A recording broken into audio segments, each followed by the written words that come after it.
Magandang tanghali po sa inyo mga kaibigan. Nandito po ako sa along Tagaytay, Santa Rosa Road. Ito po. So may tapat po siya ng Robinson's Market. So dito po tayo sa Valencia, Crown Asia. Yan, papasok po yan sa loob. Ito yung pinaka-way. So yan po, itong daan na to papunta po to ng Tagaytay Market. Yan po, papuntang Tagaytay yan. Nasa around 16 kilometers po ang layo mula rito hanggang Tagaytay Market. Tapos dito naman po sa kabila papunta po yun ng Balibago Complex, Balibago Laguna. Yan po, 8.7 kilometers pa mula po rito. so malapit lang po tayo sa No Valley papuntang Calax. Yan, pa Manila. So meron po akong ipa-vlog sa inyo na ready for occupancy na house and lot dito po sa Valencia, Crown Asia. Yan po ipapasok sa loob. So mamaya ipe-present ko po sa inyo yung bawat model ng ready for occupancy. So under po siya ng Brittany. So yun po, stay tuned lang kayo guys. Please keep on watching hanggang sa matapos yung video para magka-idea po kayo. What if gusto nyo dito sa Santa Rosa, meron po ritong single touch na tatlo na ready for occupancy. So yun po, papasok na po tayo sa main gate dito po sa Valencia. Yan po, ito po yung pinaka main gate. Maganda rito, secured, hindi basta-basta nakapasok ang outsider kasi marami pong bantay na guard.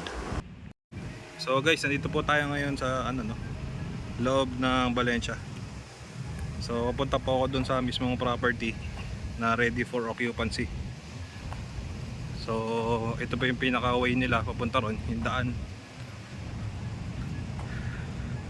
Actually malawak po to malawak po tong Valencia. So pupunta po ako dun ngayon. So stop ko lang po muna to. Pag nasa ready for occupancy na ako, update ko po kayo. So guys, naglalakad uli ako dito. So kung mapapansin nyo po yung kalsada nila, malawak, malaki. Kasya po ang ang dalawang sasakyan dito, balikan. So hindi po siya kagaya sa ibang developer na maliit lang ang yung kalsada. Yung iba pa nga nakaka-parking sa labas kasi malaki pa po yung kalsada niya. Yan, malapit na po ako dun sa sa ready for occupancy na tatlo po yun single detach. So bibidyoan ko po at para magka-idea po kayo. What if gusto nyo kumuha dito sa Valencia, dito po sa Santa Rosa, malapit sa No Valley. Hello po ma'am, ito po yung available na ready for occupancy. Kung mapapansin nyo po, end unit po siya. Malaki po yung cut ng lote na ito. So binidyoan ko na po ito para mag-idea po kayo ma'am. At magpuntahan po natin to sa available time po ninyo. So kung mapapansin nyo po ma'am, malaki po yung kalsada nya. Yan. I-tour ko na po kayo. Kung mapapansin nyo po, meron po siyang malaking space dito sa gilid. Actually pwede pa po itong lagyan ng another na kwarto or pwedeng laundry area. So malaki po yung space nya. Yan. Tapos ito po yung property, itong kulay green.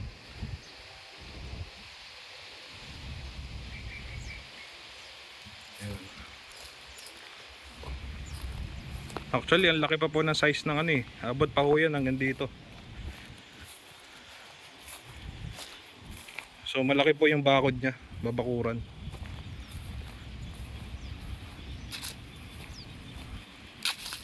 Tapos ito po yung carport area. Yan. Pasukin po natin yung loob bomb para mag-idea po kayo.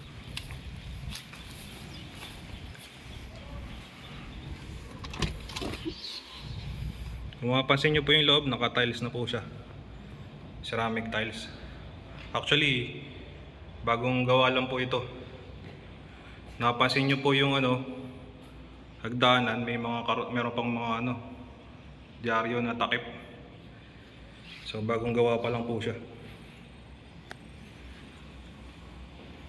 Yan, yung total contract price po nito, ipa-flash ko po.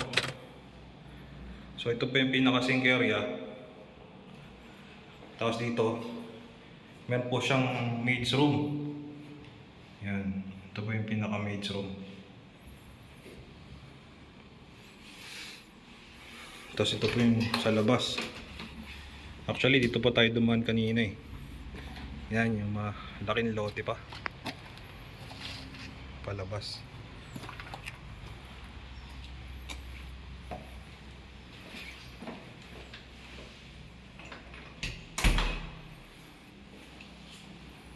So dito naman po sa may kanan, ito po yung pinaka toilet and bath sa ground floor. Naka-plastic pa nga ho yung inodoro eh. So bagong gawa talaga siya. Tapos naka-foil tiles na po. Ayan. Tapos sa left side, ito po yung unang kwarto. Kanina nakita ko natin yung maid's room. Kung mapapansin nyo po yung flooring, naka po siya, vinyl. Naka-vinyl yung flooring. Tapos meron siyang sariling toilet and bath. Ito sa unang kwarto sa ground floor. So ideal po ito kasi kung meron po kayong mga kamag-anak na matanda na, hindi na makapanik, ito maganda po ito kasi malaki yung kwarto. So akyat po tayo sa second floor para magka-idea po kayo. Bagong gawa lang po ito kasi naka-diary pa yun. Ito po yung sinasabi ko sa inyong ready for occupancy.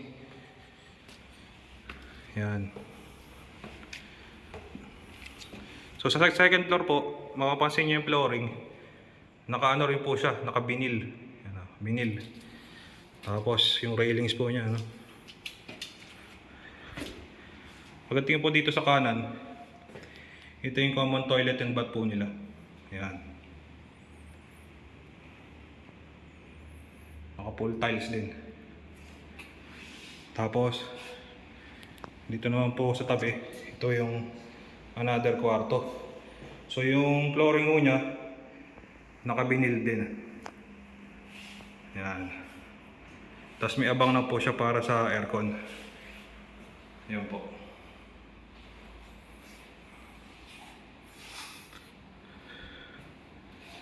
So ito po yung pinakahagdanan niya. Naka-dyaryo pa, bagong-bago lang utong gawa eh. So ito po yung pangalawang kwarto sa second floor. Kung mapapansin nyo, naka rin siya, naka-vinyl. Tapos ganun din, kagaya ng isa, nakaabang din po yung sa aircon. Tapos dito sa left side, ito yung pangatlong kwarto, naka-vinyl din. Tapos may pintuan po siya sa labas, papunta po sa balcony. Yan, ito po yung pinaka-balcony. Actually malaki po yung balcony niya. Yan.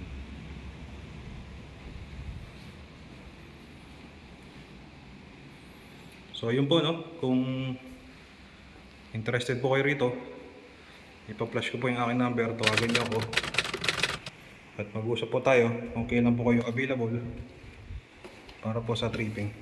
Yun po, maraming salamat po sa inyo.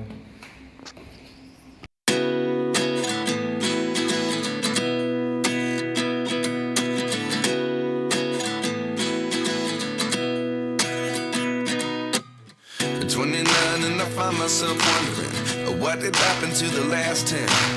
I ran away with my life, fast forward, never turn back again. It's kind of funny that the more we pass time, the more we need to set the rewind. And 19 was the year I had to leave you, but now I'm seeing all the signs. Is this really happening? I can't as surprised as you. Is this really happening? I can't be too sure, but one day I'll be yours again.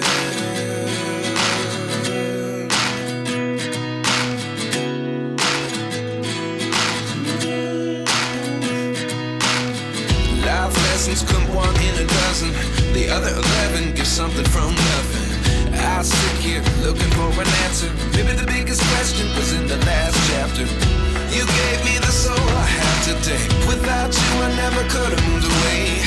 But now I see what you teach. I do believe I always should have stayed. Yeah.